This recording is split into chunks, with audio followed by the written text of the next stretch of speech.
Did you say you're 6'7"? Is that for Yeah, real? yeah, Oh yeah. wow. Yeah, I'm not making that up. Yeah, yeah. You never mentioned that. I'm exactly the height of a door. Doors are also 6'7". It's like you learn a lot of stuff. So are beds.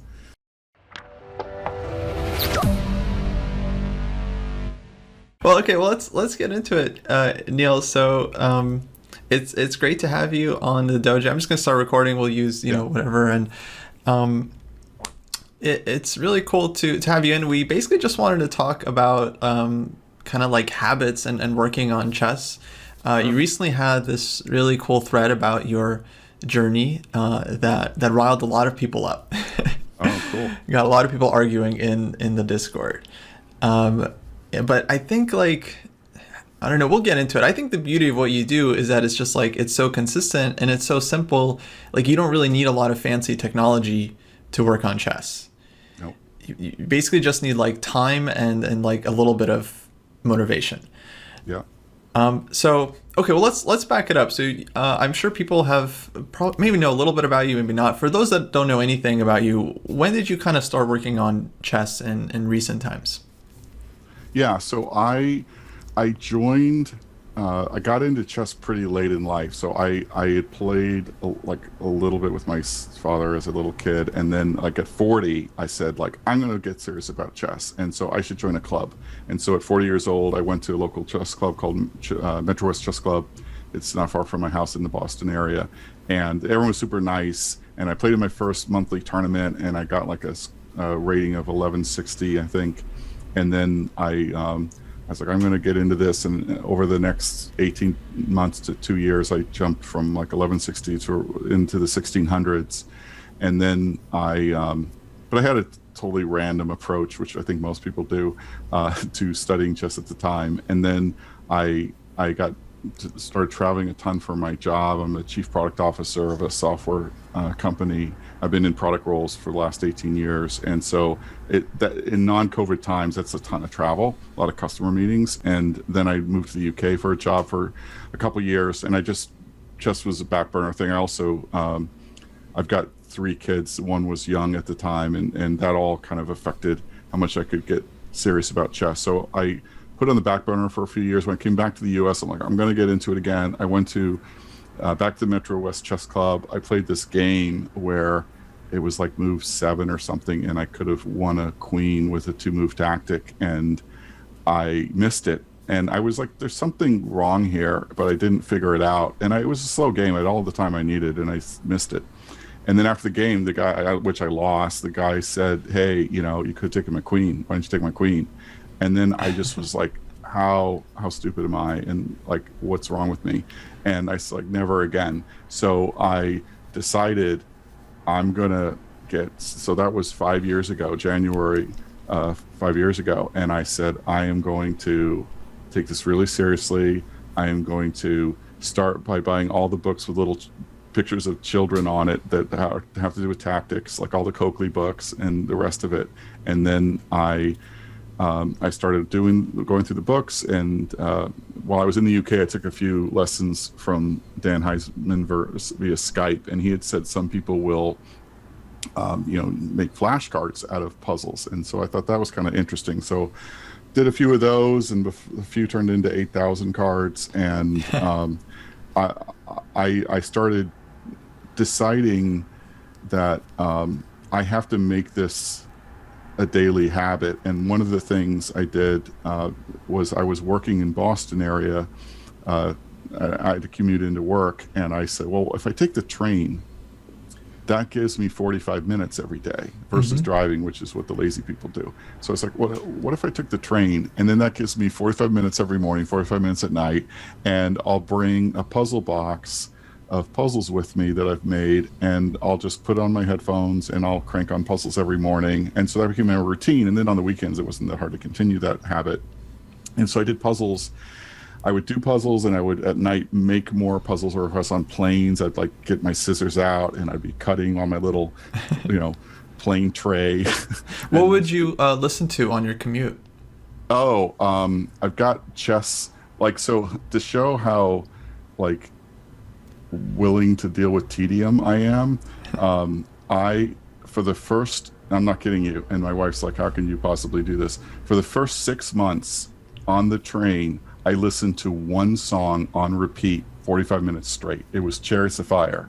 I did Chariots of Fire 45 minutes a day, every day. And I got to hate that song because it was like one song, 45 minutes every day was a bit much. So now I have a chess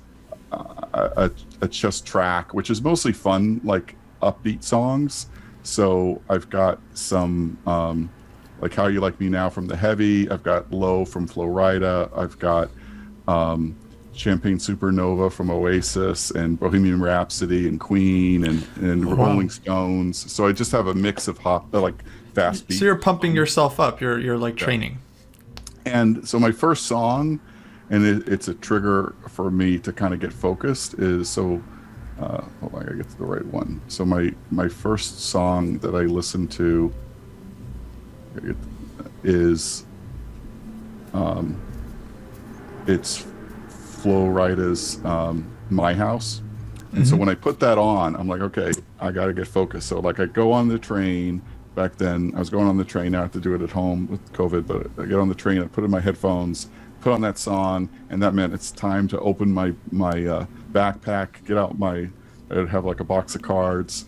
And the reason I do 100 or 200 now at a time, in the beginning I could do like five, was because the cards only holds 200 at a time. So like there's a physical limit to like how many I could do and just do one box. But I just would work through them, and I would basically do like the woodpecker method approach, where I would keep working through the box until I could do all 200 in one go.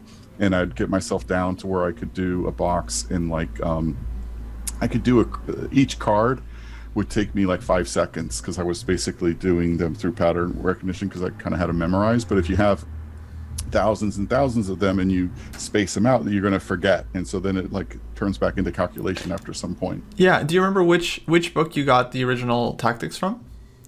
Bane was the first one, and I can send you the list of all. I've got it on Twitter, but I've got a list of every single book that gave up its life to make the 8,000 cards. Gotcha. I starred the ones that I thought like were better than others, because some of them are better than others. But like Bane's Chess for Chess Students, I think it's called, is the most basic one I have, and I was like, I'm not gonna assume that I'm good at anything.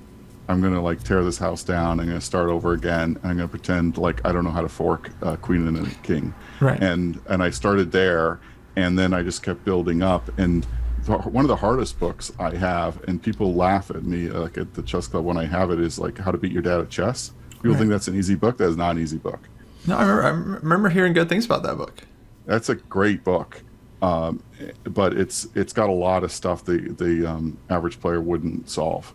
And so I would say I now have 8,300 tactics cards, and I'm building up hundreds of strategy cards now that I'm working on strategy. But on the tactics, I would say probably 4,000, about half are what I'd call basic. And basic I define as one motif, and typically like 4 moves or less. And if it's multiple motifs, up to like 6 or 7, depending on how forcing the line is, I consider that intermediate. And so about half my cards are intermediate, about half are basic. And I think that that's all I need.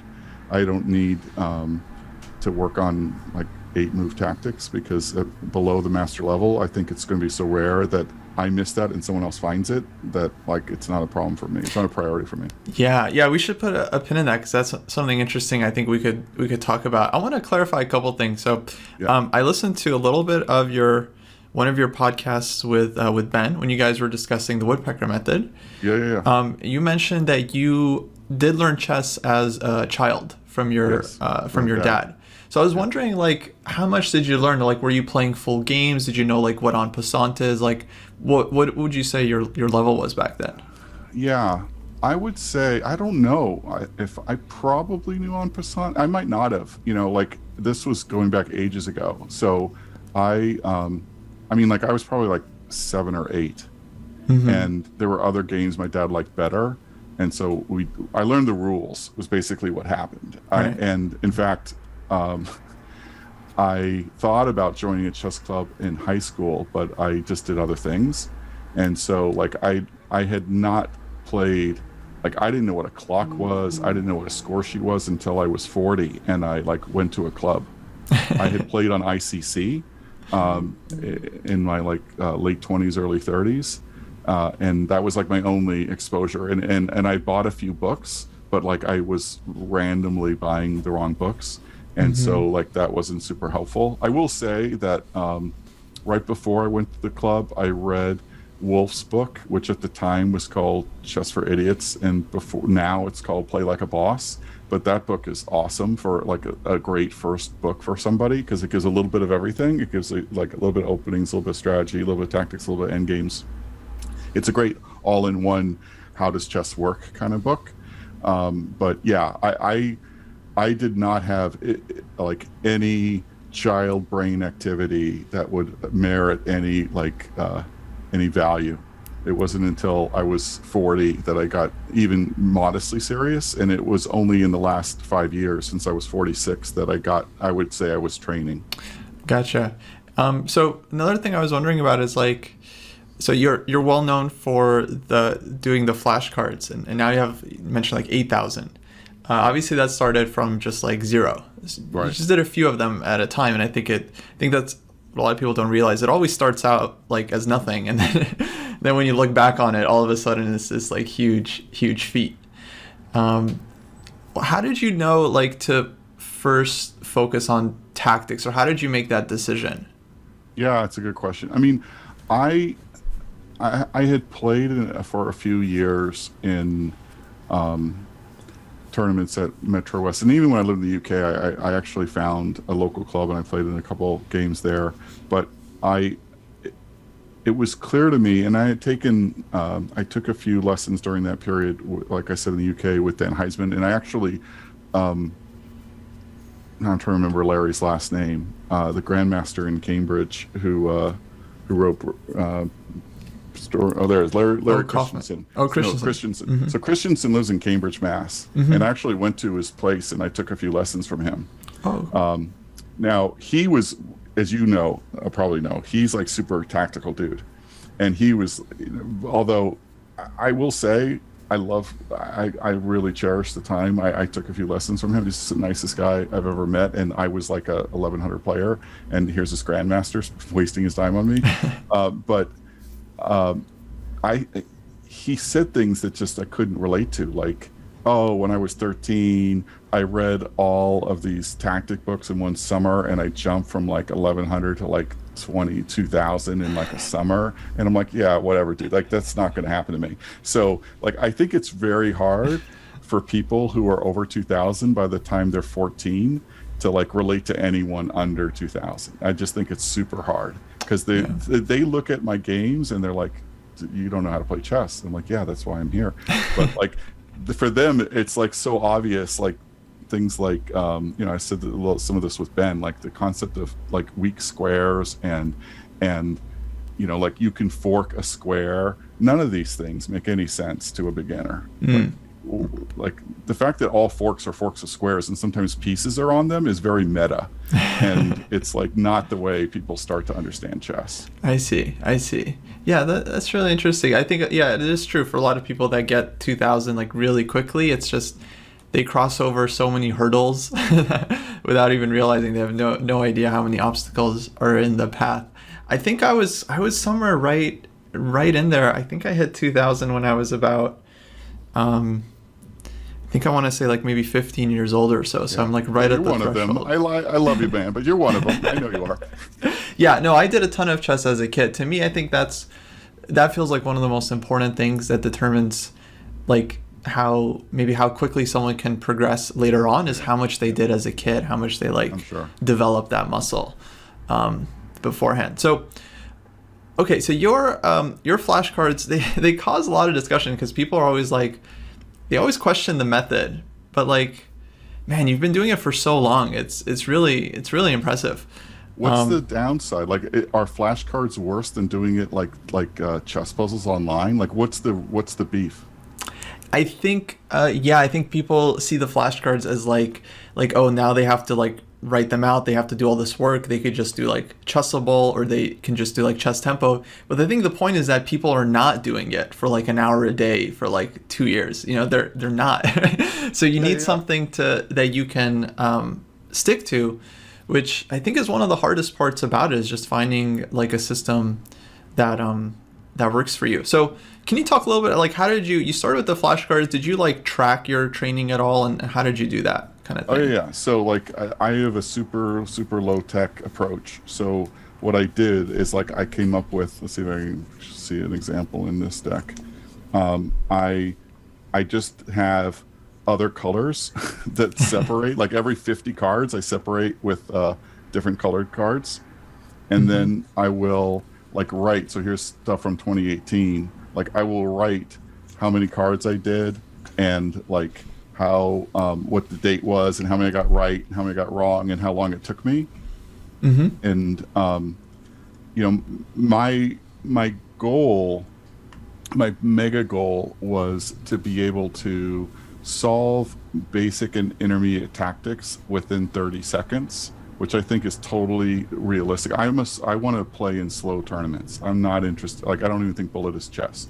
So I'm an elitist in that way, even though I suck. And so I was like, I'm going to get on average 2 minutes a move in a slow game. And if I can find basic and intermediate tactics within 30 seconds, then mission accomplished. So like I actually was cycling through my cards till I could get, again, it was all kind of contrived based on my time control. So like I could have a total of 200 cards because that's how much a box holds. And I have a 45-minute train ride. And that's like, I had to get through them all within that. And so that works out to be like less than 15 seconds a card to be able to finish in time. And so like that became my forced goal because I wanted to get to work and not be sitting on the train and miss my ride. Oh, I see. And so like I just worked my way down. But I knew that if I could get myself cycling through kind of woodpecker method to where I could solve them, a lot of them I can do in like 5 seconds now. I will be very unlikely to miss them in a tournament game. Like if I have on average a minute or more, then that's more than I need to calculate a like non-forced 5-move tactic where there's more than one option to go. Like a minute is quite a bit of time if you're like training yourself. And there's a concept, I get people on Twitter regularly asking me to sell cards, and I think they're missing the point. There's this human bias called the endowment effect. I don't know if you've heard of that. No, actually. It basically means if you've put part of yourself into something, you overvalue it as a human. So like, you know how people will paint their whole house and then they want twice as much as it's worth because they're like, well, I put all this effort into my house.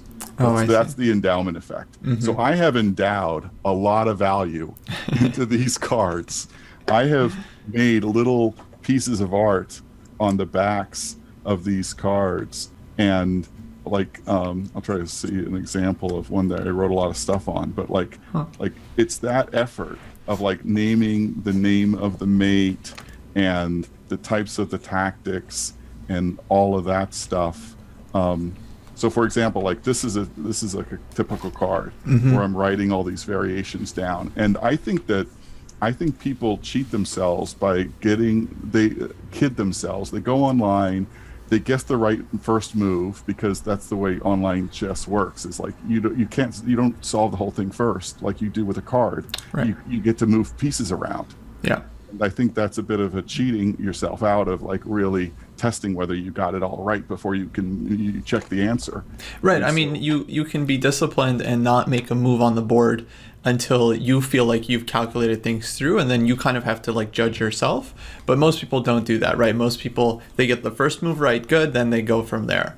Even if they do try to calculate it out a little bit, if they miss their opponent's reply, they don't really see that as a loss, even though that is kind of depends on how good the response was. If it's some random computer move, okay, whatever. But if it's like a natural defense, then you should have accounted for it and know what you're going to do ahead of time. Right. So, okay, so you're doing the 200 tactics, and I want to say the 30 seconds, it's interesting because now most time controls for classical tournaments will have the 30-second increment, which basically means you get 30 seconds when you're in time trouble to find a good move. Right. So it is very useful to be able to be willing to calculate in that 30 seconds and be willing to take decisive action. And if you see a tactic, you do need to go for it. So you're doing the 200 tactics a day, and then how long were you doing that for? So I've been doing tactics for. So I was doing pretty much every day for 4 years straight, and then starting last year, I wasn't doing it every day because I wanted to really focus on strategy, and I read 13 strategy books last year, and it was in the beginning.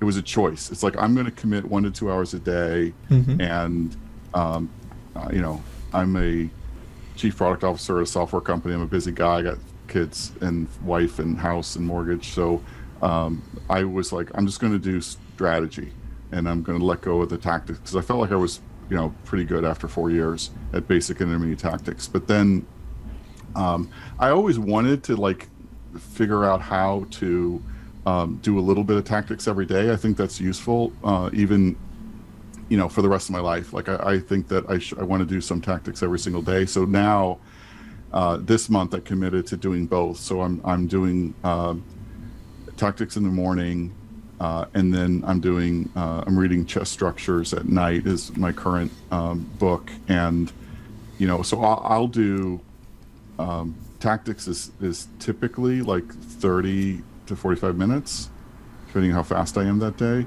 And then I'll do 1 to 2.5 hours of game study of book analysis at night after I'm done with work and my walk and everything. So that's pretty good for me. I mean, like I don't have the train. I actually was more disciplined when I was on the train since I'm working from home. So what I have to do is not be lazy and get up later. I need to get up like I'm still going on the train and just use that time.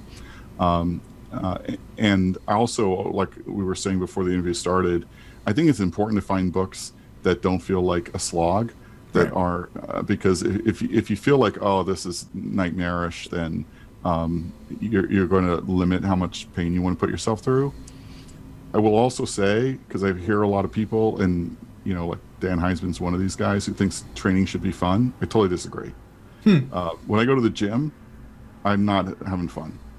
Like, I don't enjoy driving to the gym. I don't enjoy being at the gym. I'm glad I went to the gym. Every time as I'm in the car at home, but like, it's training. It's not called fun. It's called training.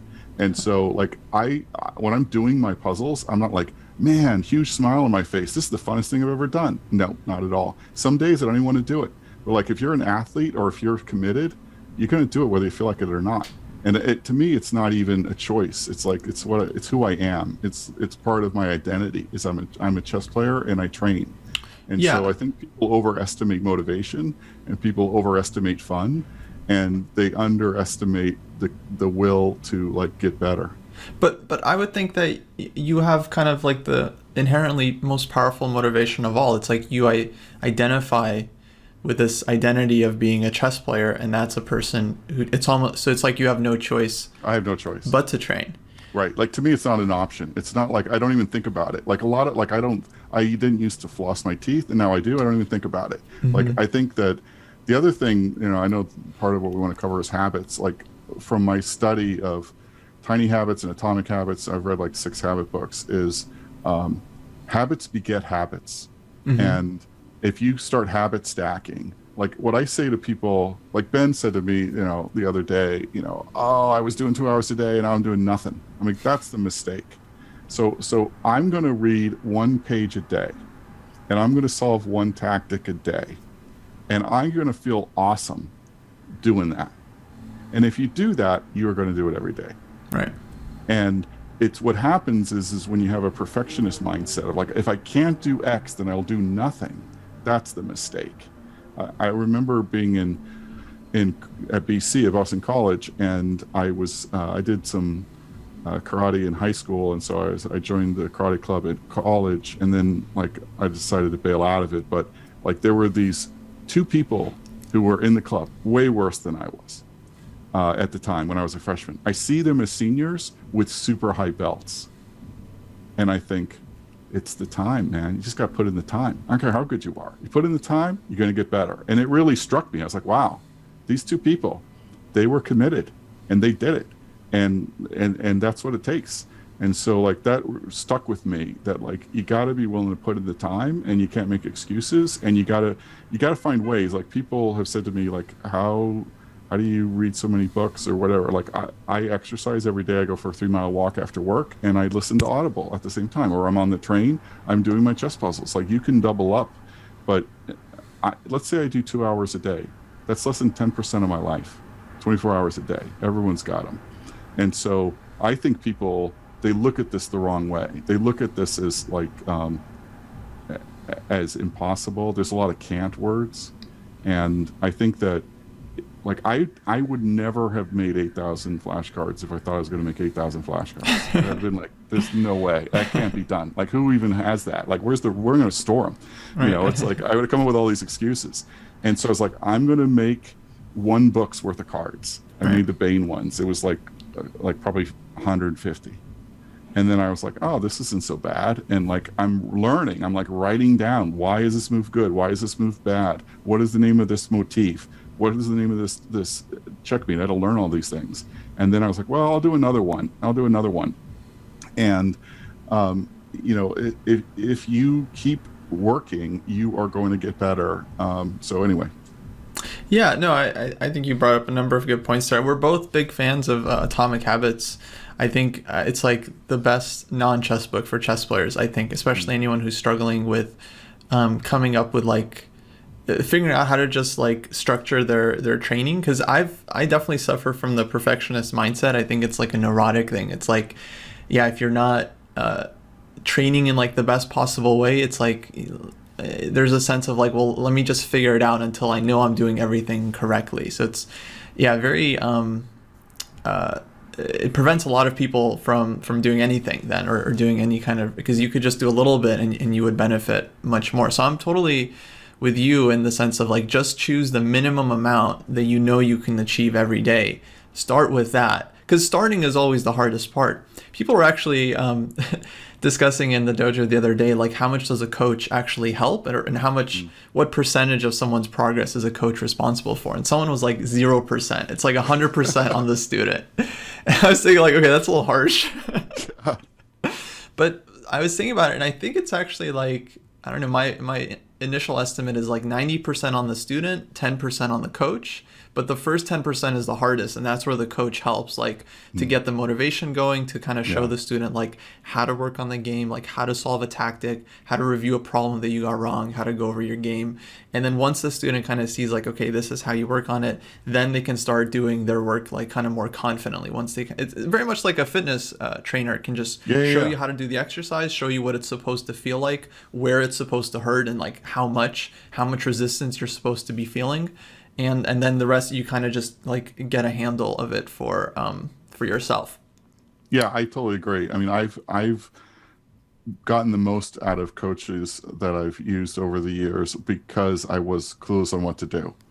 And I think you're right. I think coaches often, people are really terrible at knowing their own weaknesses and strengths. And so this is where a coach can be really helpful. And also we like to read this book, don't read that book, like put down the end game manual, you know, pick up Silman's book.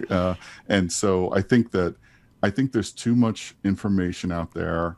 I think that people don't know what's realistic and what they can do, and the coach can really help set a plan, and frankly be an encourager. I mean, like my wife and youngest son will play chess. They won't play chess with me. They'll play with each other, and they're not like, go do your tactics, Neal. Like, you know, like they're not. A lot of people have to find support systems around chess training outside of their own house, and a coach can really do that. Yeah, absolutely. And now we have this like Chesspunks community. I actually wanted to ask you about that. Do you know what is like the history of that? I feel like. No, very well. Oh yeah, I feel like you must have been one of the original members, as far as I remember. I came up with the name too. That's what I thought. I don't know. I was too lazy to click on the hashtag. So in 2018, I like finished my puzzles for the day. I got into work. I remember this very clearly. And Stacia, who's one of the original 10, there were 10 of us, but Stacia sent out a note saying that she had done better. She had like I think she has like a Thursday night, whatever. She had a game, set of games, rapid games, and she did well, and she like got better rated. And I wrote her a note saying that is awesome, great job, way to go. And then she wrote me back saying, you're always so positive and encouraging. It's awesome. And then Martin, who's Say Chess on Twitter, said we should have like we were all basically on this thread saying how wonderful the Twitter chess community is of adults who are taking on this mammoth task of working on one of the hardest games in the world as an adult, and we all want to support each other in that. And so Martin had the idea of doing a hashtag, and then I said, okay, so why don't we all like randomly throw out names, and I came up with like 5 of them. And we actually did a vote on Twitter where like we were doing votes, like there were knockouts of the names. And I think Chess Beasts and Chesspunks were the 2 finalists. And there was just 10 of us at the time. Now I just like a few months ago, put out a call on Twitter. Like if you consider yourself a Chesspunk, like let me know. And there are hundreds of people now, not 10, hundreds of people who associate with that. And it's hysterical because like people were like, have you heard of Chesspunks? I'm like, yeah, I have. So I there is no leader of Chesspunks. It's just a bunch of us. But I like to encourage people. Like when I see them using the hashtag, I try to use the hashtag too. And I try to my goal on Twitter is to document what I'm up to and to encourage others. Those are my only 2 goals on Twitter. And so like, yeah, it's cool to see how that one thread of 10 people turned into a bit of a movement. So it's kind of cool. Right. Well, yeah, that kind of brings up an important point, is that I think I feel like part of your success has to be attributed to the social aspect of like Twitter, because you post basically every day. You post what you're working on. As far as I remember, you're always posting at least one puzzle you solved, one game you played, or one game you went through. Basically every day, like nonstop. And people expect that from you, and I imagine you know that by now. So like, if you weren't doing that publicly, I feel like there would be a much better chance you could take a break, quit. If there was no public expectation. Yeah, I'm a very selfish person. People think I put stuff on Twitter for them. I don't. I put stuff on Twitter for me. Like it holds me accountable. It's like my workout buddy. Right. If I say I'm going to finish 12 books this year, then I've said it publicly. And it's written down. I mean, a lot of people, they have goals that they stick in their head, and they got to get out of their head. They got to tell other people, hey, I'm going to achieve this thing. And I'm going to write it down. I'm going to make it public. It could be one person. It could be a bunch of people. But like, it is one of my rewards I give myself, that after I mean, they talk about the habit loop, and a reward is the end of the loop to reinforce you to do it again. One of the rewards I give myself after I do, so I did 100 tactics this morning, and I posted one of what I thought was one of the more interesting of the 100 on Twitter. And I try, I don't always do it, but I try to like comment when people like guess wrong or guess right, and well done. And one thing I think is hysterical is, like I usually give the little trophy icon when people get it done right. And I've had people say like I get bored, and so I do the thumbs up. It's like, no, I want the trophy. Like people get caught. I mean, these are all just pretend, digits. Like they're not real trophies. But yeah, people get into it. Yeah, well, that's why I think people don't really like take it seriously, but I think it is pretty powerful. And I think accountability is like a scary thing, but it's a very effective thing.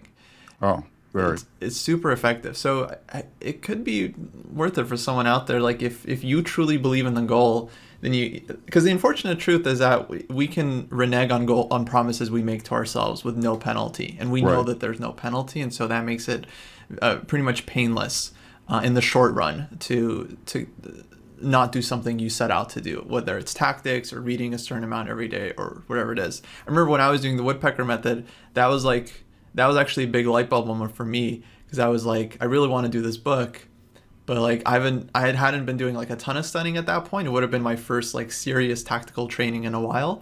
So I was like, well, I'm just gonna stream it because then I'm gonna be embarrassed if I Yeah, stop. So I'm gonna have yeah, to.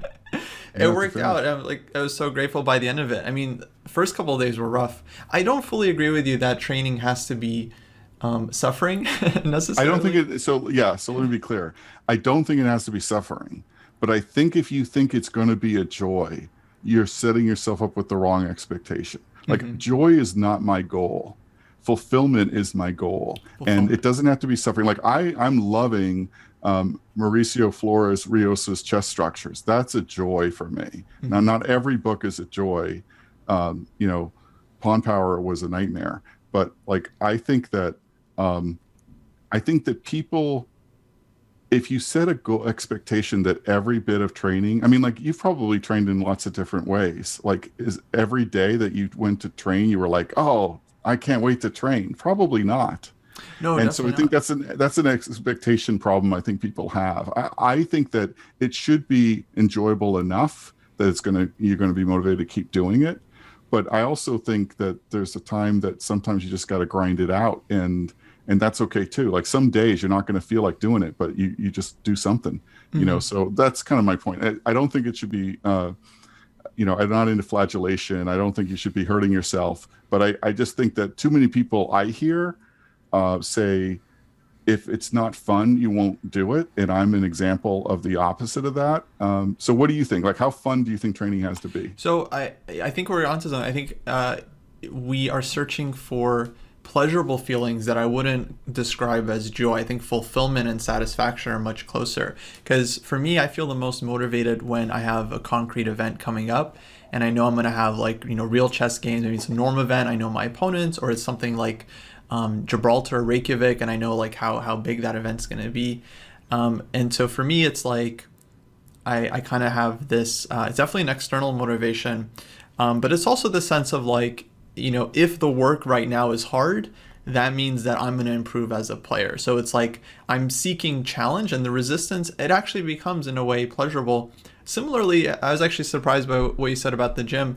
I've never been like a super fit person, but when I get into working out, that does become, I do get some endorphins out of that just from like the process of doing something challenging and but not dying from it, Yeah, succeeding. yeah.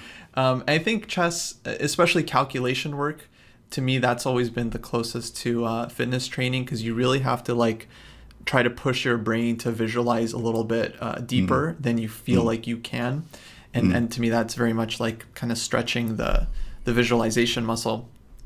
But I'm a big believer in finding books that like you connect with, like the Rios book, the chess structures. A lot of people really like that one because it's just so like clear and well written, and it's like it's almost candy. I would say it's very good. It's very accessible, and I think there are lots of books like that that have kind of even like a mix, let's say, of chess content, like instructional material, and then more like Mm. chess story or like prose that I think Right. people can enjoy as well. Actually, let's get into the strategy book. So you've been doing Yeah. this like knockout tournament. Maybe you can take us through the slideshow. Yeah, yeah.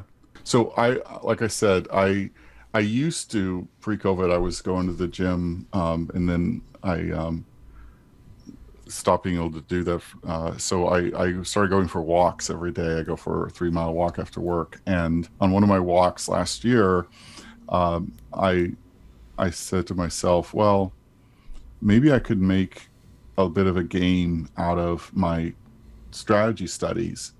And um, I knew I was going to read a bunch of books that are basically the same theme from different authors. And so I was reading, so I did Amateur's Mind, which I'd read before, but I reread it, Simple Chess, Winning Chess Strategies, and Best Lessons of a Chess Coach. I wanted to do all kind of cluster around the same kind of level introductory chess strategy. And I thought, well, it's more fun for me if I make it a bit of a game, Mm-hmm. and it's probably helpful for others. So again, I'm mostly selfish, but sometimes I think of others. And so I thought, well, I could put this on Twitter, and then people would know to avoid certain books. And so I worked through all of those. I think Winning Chess Strategies is great. I think Simple Chess is also excellent. I'm not a huge fan of Amateur's Mind for a bunch of reasons. I do think Best Lessons of a Chess Coach is pretty good, but I also don't expect everyone to read 5 books on the same topic. So I think people have to choose. If they're going to choose, I try to make it clear. So I kind of work my way into the final 2 and then the champion. And then I did harder books. I did the what I call, I like, these are my arbitrary definitions, but I Sure. did the intermediate I would agree with, yeah, your ones, kind of, categorizations. yeah, absolutely. Yeah. Yeah, I feel like there's a lack of. I basically made all this up because I don't think there's a lot of good like categorization out there for the average player. So I just had to make up my own categories, and I would move things around. And so if it's a bit arbitrary, but I really liked Karpov's Find the Right Plan. It's a little bit of a lesser known book, but it is an excellent. It's excellent. I really disliked My System. I think there are a lot of books that are modern that are way better. I mean, it reminded me of. Do you know what the first movie ever made was? Um, I, I bet I knew at some point. Yeah, it's like, It's called Birth of a Nation. Do you oh, know what it's never mind. about? No, no, I don't remember. Birth of a Nation is a U.S. film about how awesome the KKK is, Oh wow, and it was originally called the Klansman. yikes! It's the first one, and it's on Americans Film Institute's best films of all time because it's the first. I see where you're going with this. Yeah, and so like I my system is the birth of a nation for me, and I think that it is a first. It had a lot of firsts. It has a lot of great quotable moments that I will give it. But would I recommend that book to anyone in this century? I would not. And so I think that's what's hard because, like, if you watch interviews of grandmasters who were reading books when they were maybe like 11, Hmm. they're going to talk about things like My System because back then that's probably all there was, Right. and they were told to do it by some Russian grandmaster coach. And so I think that for a modern reader, there are way better. I would put Selman way above My System as an example, and I don't even think that one's the best. I think Pachman's Modern Chess Strategy is excellent. It's broader than Silman. I frankly think that Winning Chess Strategy and Reassess Your Chess are the same book, but one's more bloated.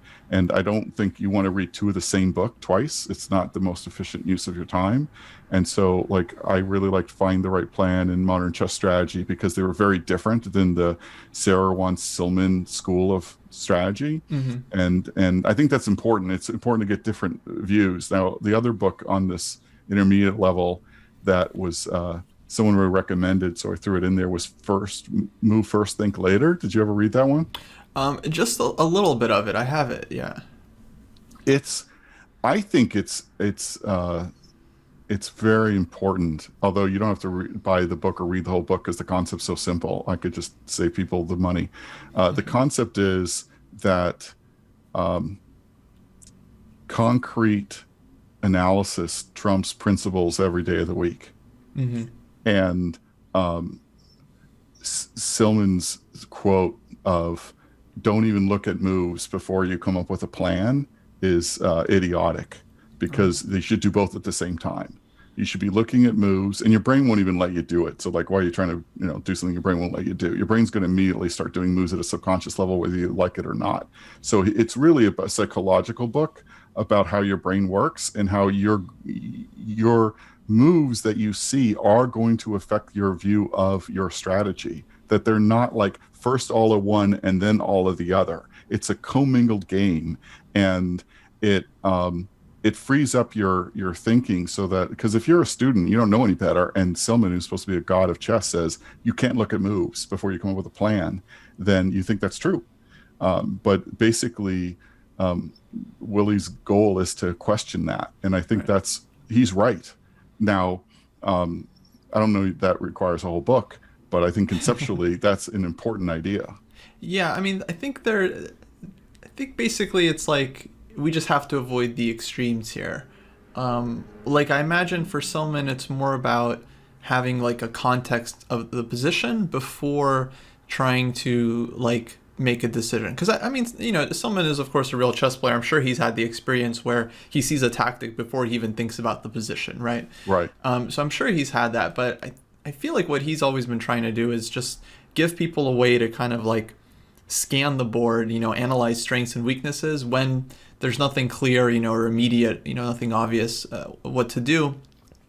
I feel like he breaks down a lot of the simple stuff really, really easily. It's like I've always appreciated how he just shows like, like good knight versus bad bishop. This can Yeah, be yeah. a decisive advantage in the right position, and then how to kind of play for that. And I'm also just a big fan of like the drill by examples, as Jesse calls Yeah. it, where you just show like a number of. There's no need to show the full game, especially like sorry, some of these old games, the openings are like just completely irrelevant at this point and misplayed. And but then the strategic decisions later on are of course very interesting and instructive and should be focused on. And so how much time per day would you spend going through like one of these strategy books, and how would you do it? You, like play through the game on the board? Hmm. Um, Yeah, so all these strategy books, it'll be different when you get to the puzzle books, but all these strategy books to me are just game annotation books in disguise. They're mhm. really just game books, Yeah. sometimes with partial games, sometimes, like you said, sometimes with full games. I prefer full games because I'm actually tracking how many full games, so it's like I get credit when I do a full game. I don't get any credit for the part games. Oh no. But um, I, the way I do it is I read the prose. It's usually concept and an example, like you said. And I mean, that's the way the chess structures the current book I'm reading is as well. And so I get out my little, I have like right here, like I've got this little baby board, little magnetic board, Nice. and I put it on top of my monitor, my computer. I fold it down, my MacBook down. I put it on top. I put the book in front of me, and then I'll spend on a game, if it's a game that like in some kind of like, you know, Sicilian flavor I'm never going to play in the next 5 years. I don't put as much time into those games. Hmm. I might put like um, 10 minutes, 15 minutes into it. In other games that I find really interesting, whether it's my opening or not, I easily could put an hour in. But what I'll do is I'll make a move, I'll read the move, I'll make the move on the board. I really think there's something mental about physical movement and like playing through. I think that it's not as powerful to do everything on a computer. I think there's something about the physicality that helps with brain, Hmm. and I think there've been studies about like physical movement and brain connection it has some power to it. Anyway, No, I'll uh, just say anecdotally, if I review an opening in ChessBase or I yeah, review it over the board, reviewing it over the board is going to help me remember it a lot longer than in yeah, ChessBase, just kind of cycling through it. yeah. That's my view. So what I'll do is I'll make a move, and then just I can't help myself. I think about like, well, what would I do in response? Hmm. And even before I look at the response. And so I am to some extent trying to play the game as I'm moving through the moves. And I'll spend a little bit of time, looking at it as I go through each move. And then when I get it right, I'll make a little note like, oh, that's what I would have played. And I write, and some people hate this, but I write all over my books, as I've shown some examples on Twitter, because I think these books are not like sacred relics. They're meant to learn from. And it's another way to like help people learn. And so I'm triangulating between the moves, my thoughts, and the annotations. And obviously, the better the annotator, the better the value the book is. And then if I feel like this game is super complicated and it feels like it would be interesting, and this is maybe 20% of the games, I'll pull out my pocket like Lee chess and I'll like put it in, and I will notice how many times, and some of the more modern books will say, oh, missed a faster win, or like, oh, this was a defensive resource. But I find it also interesting. The benefit of the computer too is depending on the quality of the book, there are going to be like, well, what about this whole line? Like, where does that go? Hmm. And if I don't have if the book is of no use and I can't figure it out, then the computer can be helpful. I'll tell you that I don't go into like massive 20 move sidelines. I don't really think that's the point of why I'm reading these books. So I also think there's a value in volume. So I think that if you spend 2 hours a game, you're never going to finish a book. and it's just not going to be the best use. So I think there's a sweet spot. For me, the sweet spot's typically like 30 minutes a game. Sometimes it's 10, sometimes it's an hour, but on average, it's more like 30 minutes. So if I'm going to do 4 games plus some, a few paragraphs here and there of prose, that's a couple hours a day. So do you ever review games like you would like review a tactic? Meaning, Like go through the game more than just the original time. with the books, I haven't. I mean, sometimes books repeat. I mean, the classic games tend to get repeated across different books, and so I factor that into my math of like how many original, like unique games have I studied. But I don't generally like go over them over and over. I am confident. I've got like I'm frankly working on. I should probably set the stage. Like I've created a kind of a 10-year plan for me. So there was 4 years of tactics. I thought this whole game was going to be 5 years, and then sadly it wasn't. So I did 4 years of tactics. I thought I would do a year of strategy. That has turned into 3. So just strategy. Year 1 was general strategy. Year 2 was like specialty strategy and puzzles, and then I'll do a couple thousand annotated games in year 3. So there's 7 years. I'm going to do 2 years. I estimate it's going to take me, I hope my estimate's right, 2 years to master basic end games. I have some end game knowledge, but I'm sure that my house is full of holes and I want to close those gaps. And then I'm planning to spend only 1 year, which is probably not enough time, really focused on openings. And that's my 10-year plan. I don't want to make it a 15-year plan. And so let's see how that goes. But like, I'm really happy that I'm doing strategy. I actually was going to do end games first. And then I read a book that was killing me. It was like Queen versus Rook. And they listed that in like the second chapter as like an easy, basic mate. And I'm like, this book sucks, and I'm like, this is killing me. So I'm just like, chuck end games, I'm going to strategy. Because one of the reasons was not every game gets to an end game, and I already know Lucina and like a lot of the basic stuff. And so I was just like, had no idea what to do strategically. So I'm like, I kind of looked at myself and I was like, let's do strategy first, and then I'll get to end games after that. And I'm really glad, because my games are so much more fun. And frankly, watching games like online or just reading games, I would say before I started doing the strategy work, half of the game moves that GMs made, I was like, I have no idea why that was made. It makes no sense to me. And now I'm probably down to like only 10% of the moves are total mysteries to me. Like I'm like, okay, trying to go after this weakness, because when I started playing chess, there was only one strategy: kill the king. Everything that was not kill the king made no sense to me. I see. Yeah, no, that's interesting. It just gives you this like context to look at higher level games and at least try to understand conceptually what they're doing, even though obviously their calculation is just going to be like off the charts. But these games can be understood just from like more broader level. Absolutely. So we have the intermediate chess strategy book championship. Looks like this one was won by the Pachman book, right? Modern Chess Strategy, and then we have. I'm in the middle of the Pawn Strategy book championship. So this is the one you're doing right now, Pawn Strategy. Yeah, I wanted to ask you about this. You've really trashed this Pawn Power in Chess. Have you ever read it? I probably just like leaf through it. Definitely haven't read it in full. Okay, I'll give you a summary. There are 42. The first 42 pages are definitions. And in fact, I must have it sitting around here. I don't think I burned it. Sorry. My question on this one is just, why spend so much time on it? Like, you probably why do it? Like the book. Why punish myself? Why finish it? Yeah, exactly. Yeah. Dude, because I'm a grinder and it's what I am. It's like, okay, I'm going, out of 10 years, that's 120 months, right? I committed basically less than a month it took me to finish that book. Okay. So it was not a big part. I mean, I could have quit from my system. I hated that book just as much. But I'll tell you why I didn't. One is because I like to finish what I start. But two, and I knew it wasn't going to take that long. And it's fun to make fun of things.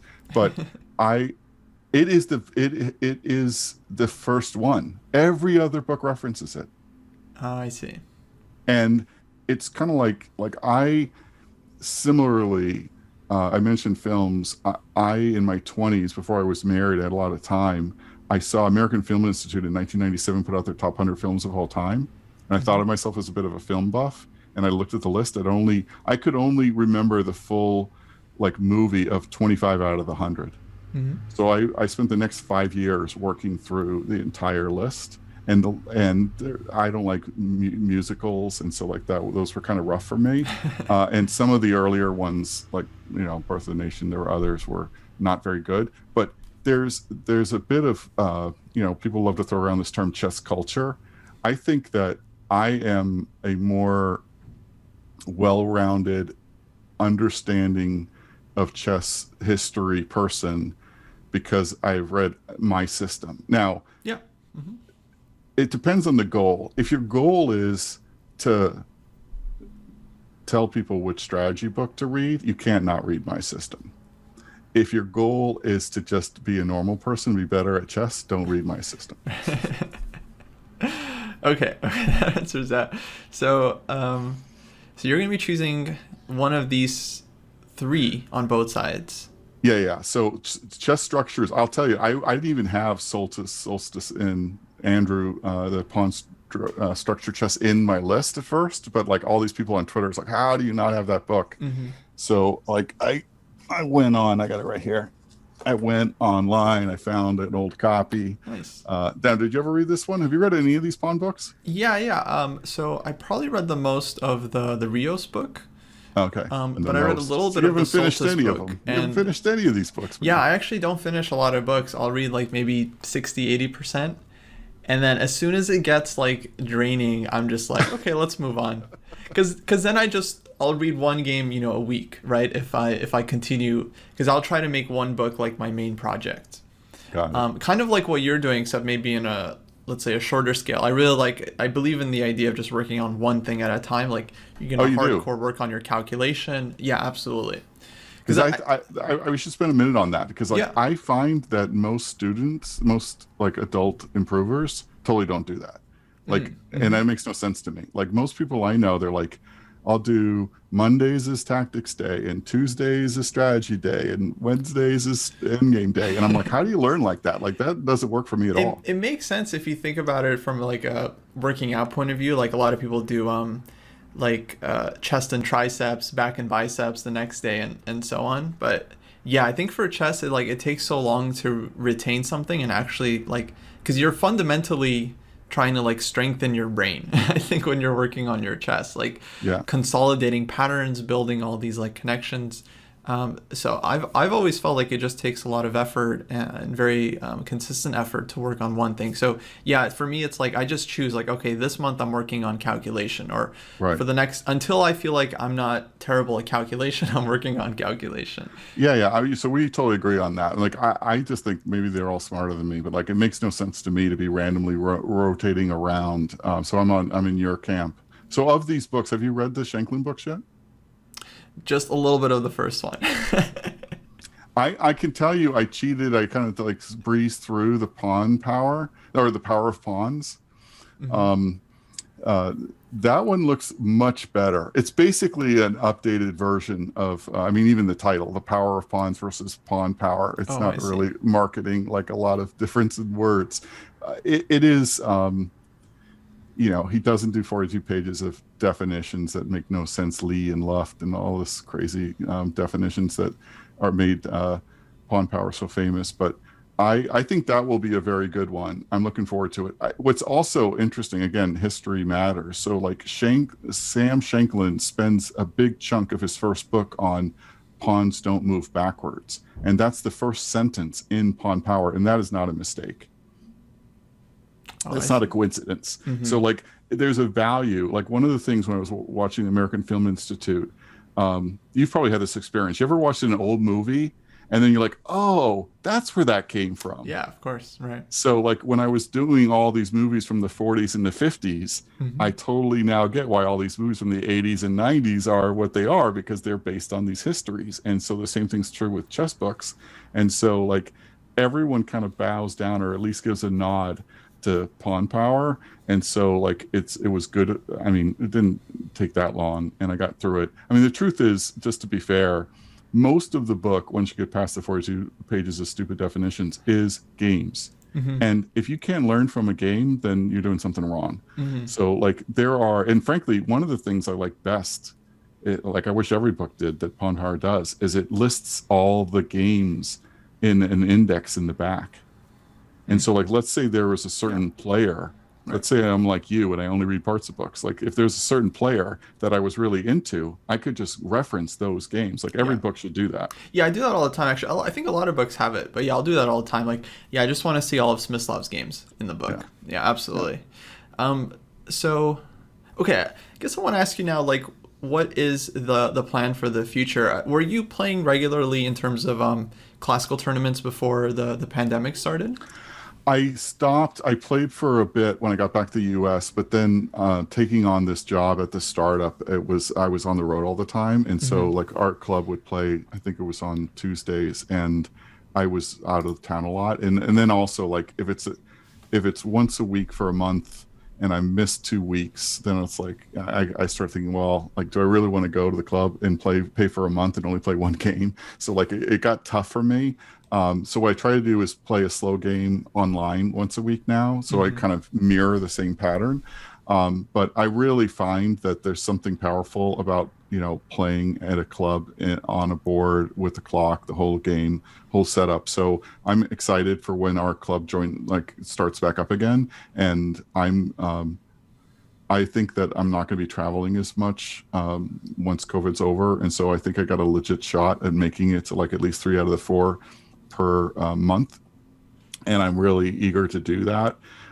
And I I I don't play. I'd be curious to get your thoughts on this. I only play like usually only one slow game a week. I don't play like 5 slow games a week. I'll play a little bit of blitz. I don't count that as training. It's just fun for me. But like, what do you recommend people do as adult improvers? How many long games a week? Oh, yeah, it's a good question. In terms of like keeping in shape and trying to stay in good playing form, I think basically one classical game a week is good. Like if you play one club game, 90 plus 30, or like a second time control, that should be a pretty intense game. Like that's a long time control game. You could analyze that for the whole week and get plenty of material from that without taking up a ton of time. But then, if the goal is to eventually play something like these big open tournaments, part of the challenge is that you're playing like 2 games a day for like Yeah, 3 days in a row, 5 days in a row, or something. And so stamina is definitely something that can affect a lot of players if you're not used to playing so many difficult games. Because by the end, your brain is just like hurting if you're not in shape. I totally agree. So I played in some regional tournaments in the past where it was 2 a days, and it's brutal. Yeah. It's like 3 day weekend tournaments where it's like 6 games, and by the third day you're fried. And so, like, yeah, I'm going to have to step up not only my physical training but even just like my playing training before, because I would like to play in the World Open at some point. That's one of my goals, and that's worse. It's like 7 days or something, Mm. and so it's definitely harder to do 2 a day. Yeah, maybe there can be some kind of hybrid model in the future now that like more companies are okay with people working from home. Because in Europe, they just do 1 game a day. And for Mm. anyone that hasn't played, it's just such a pleasure. You know, you wake up whenever the game is at like 1 p.m. You're done by like 6. You have time for a postmortem, comfortable dinner, prepare for the next game. So maybe we could have something like, like if imagine you work the first few hours of the day and then you get to play like a game at 3 p.m. or something. Yeah, it'd be awesome. Yeah, I would. I think it's very hard mentally to do, and emotionally too, to like get over it, whether you were up or down, and then get into another one, and then do Hmm. that and again and again and again. It's a grind, and so that's what I've got to be ready for if I start playing those kind of tournaments again. Big time. So the plan for you is to eventually aim for master, right? I, probably. I will say that like 2 things. I think a lot of people fixate on ratings. Mm. And I think the problem with, I'd be interested to get your thoughts on this. So my thought is like, it's very easy for a player to be like a 1300 in openings, a 1700 in tactics, a 1000 in strategy, and like a 2000 in end games. You can be all over the map, Mm-hmm. and it's common. Mm-hmm. And so what's your rating? And like how do you deal with that? And so I decided, since I'm doing this 10-year plan, and I'm only building up one wall every few years, like it will discourage me if I worry a lot about my rating through this period. The other thing I was doing, which also probably intentionally held down my rating, is my rule when I was at the Metro West Chess Club was whenever I won a section, I'd have to go up. Hmm. So I won like the lower rateds, and then I won the 17, and I tied at the 2000 level, and then I started playing the open because that was my rule. And so here I am, this 1700 player playing these 2200s, 2300s, 2100s, getting crushed most of the games. But I would much rather, if your goal is to grow, I think it's much better if you can emotionally take it. It's much better to play up. And so now that's not the right strategy if you want your rating to go up. If you want your rating to go up, you're going to play with people who are worse than you. Well, yeah. And so like, I think that, I think people worry too much about rating. Having said that, I'm going to be really interested to see where I am 5 years from now, because I will have gone through like what I consider to have mastered the basics of the 4 pillars of chess. And I will be, I'm going to look to get a serious training partner / coach for like the last couple of years of that, particularly for openings. Cause I think having a coach for openings, like end games, it's easy. You buy books, you work on them. It's pretty straightforward. But I think openings is more of an art, and it's not so straightforward. And even things that you've taught people about that I know nothing about, like how to set up chess base, it's just, there's human benefit of having someone help you with openings. Yeah, no, absolutely. Well, And so it's really cool. Yeah, go ahead.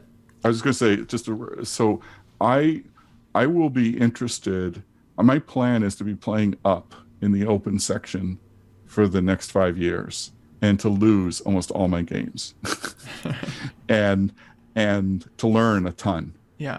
And so at the end of that, I will play in some tournaments at my level, and that's when I will really know like what is my true rating. Mm-hmm. Because if you're playing if your average player is 200 to 300 points above you, then you really can't tell what your real rating is, in my opinion. But that is not my current goal. Like my current goal is totally about training, and I think I get more training benefit from playing up than I do from playing at equal or down. And so I think that I will hit 2000.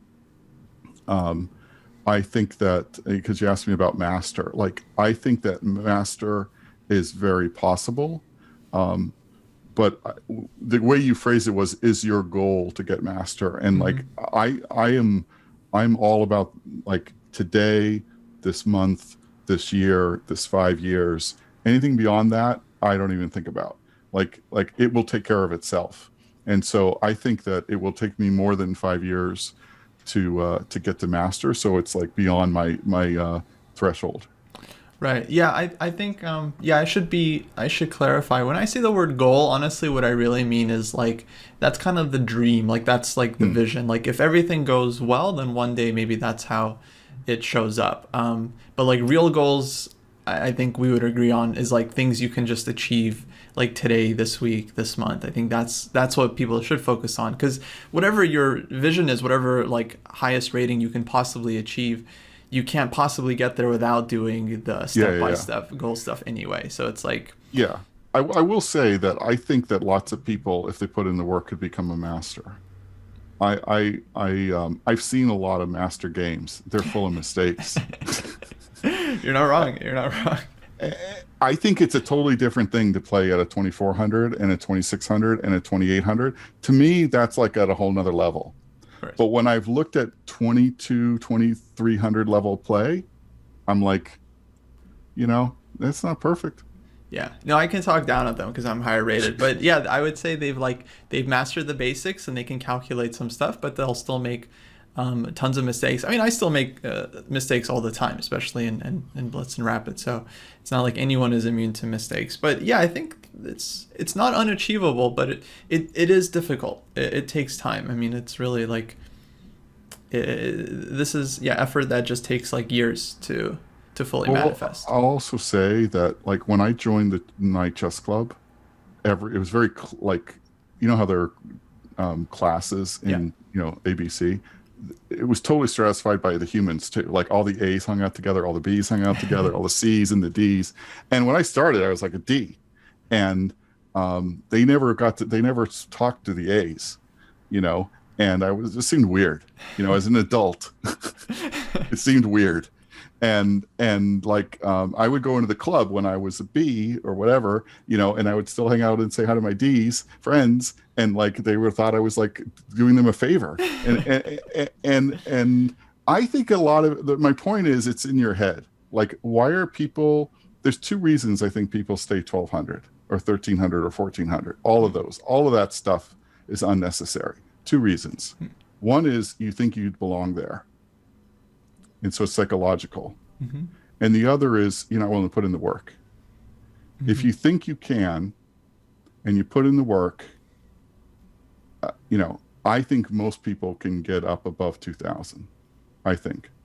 And I'm like trying to prove that with my own work. You can't start worse than like starting at 40. I mean, it's tough. It'd be hard to like have a later start. Mm-hmm. And so like I have none of the benefits. I'm married with a family and I work at a startup. I have all the excuses. Right. And so like I think that if you put in the work, you will get better. I am confident that I am a much better chess player than I was a year ago. My understanding of strategy has gotten so much better in the last year. My understanding of tactics is like incomparable than it was 5 years ago. Yeah. So like I'm getting better. And I think that what people need to do is let go of their rating and find other ways that are more tangible. Like, for example, I'll sometimes put my games through chess.com's analysis engine, and it'll sometimes say I got like a 90 or a 95 or a, mythical 97.3. And like, I would never score in the 90s. I'd be in like the 30s. Mm-hmm. And so like, I'm like, oh, so that's better. I think you need to find lots of signals that you're getting better. Or like it used to take me, I'd work 5 minutes on some of these tactics and I'd get them wrong, 5 minutes. Now it's like 10 seconds. Mm-hmm. Like that's progress. Yeah. And so I think you got to find progress. Right. Is really important. And yeah, it's not just about numbers. You feel it when you're calculating better, faster, sharper. No, absolutely. Your story, I think, is really amazing because you did start basically from a very low level at a very late age. And like, you're showing that like, as long as you don't need like the high tech solutions, as long as you just work consistently with some kind of coherent fashion and you don't like bounce around from like crazy thing to crazy thing. It's not like you're trying a bunch of like get good quick schemes, like learning all these like little openings and like doing all this stuff. Like I love that you've really structured it for the long term, because I think real chess improvement is long term. It's like you can't fundamentally get better overnight or in a week. It's like it was hard. I'll tell you. Emotionally, like I thought tactics was going to be 6 months. Wow. Yeah. And maybe that was good because maybe I wouldn't have done it. I thought it was going to take me 4 years. You know what I'm saying? Like, I think, honestly, like I had to have like a talk with myself on strategy. Like I had put like 1 year for each of these things initially. It's like, well, there's 4 things 1 year. Yeah, that's a lot of time, And then the more I got into it, the more I realized I didn't know. And I wasn't going to shortchange it. I would rather finish and then move on to the next than like halvesies on everything. I think that's what there's a great line, if you remember, in Silman's 3rd edition of Reassess Your Chess, where he talks about this person who like has a rotten foundation, but he plays enough little tricks to get himself up to being an expert. He gets up to 2000 by like, basically like hiding his weaknesses and playing the right kind of tournaments, and he got himself up to being an expert, but he's like, he'll never be a master because his foundation is a mess. I remember reading that when I was a kid, actually around like 1800, and I was like, wow, stop attacking me.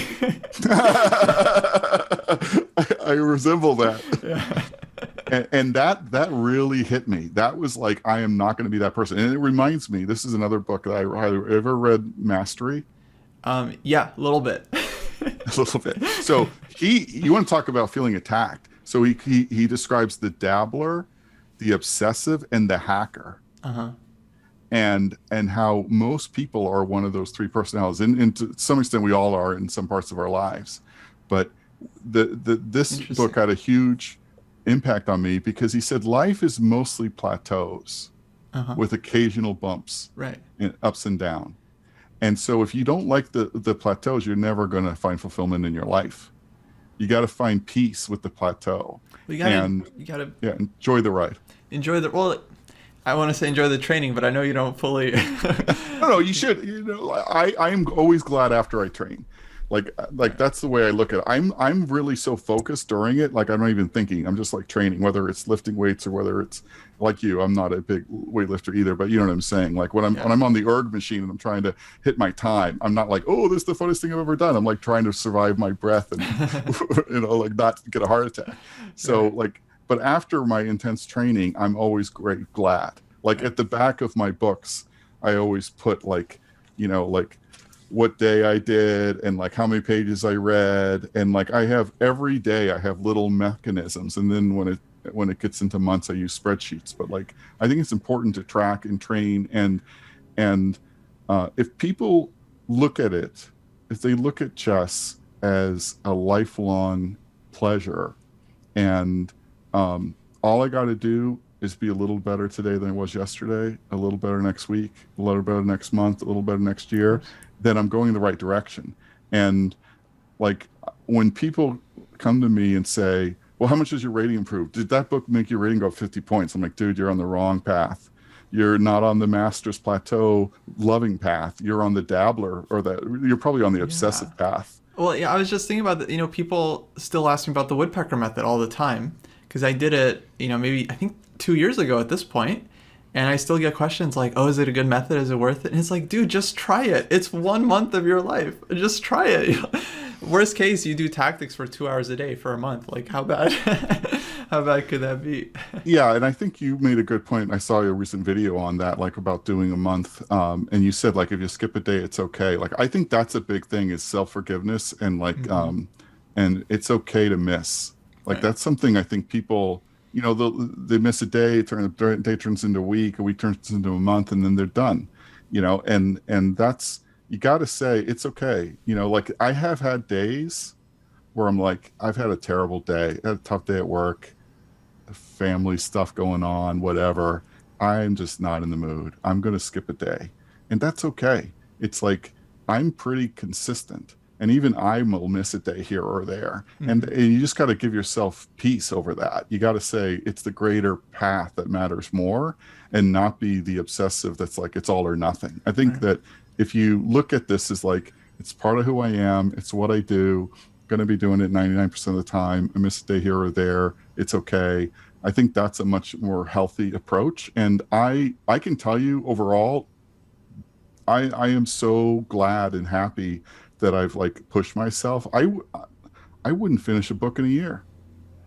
Now I'm doing one a month. Yeah. I think that's the other thing that like people, I would spend 5 minutes. I couldn't get one tactic right.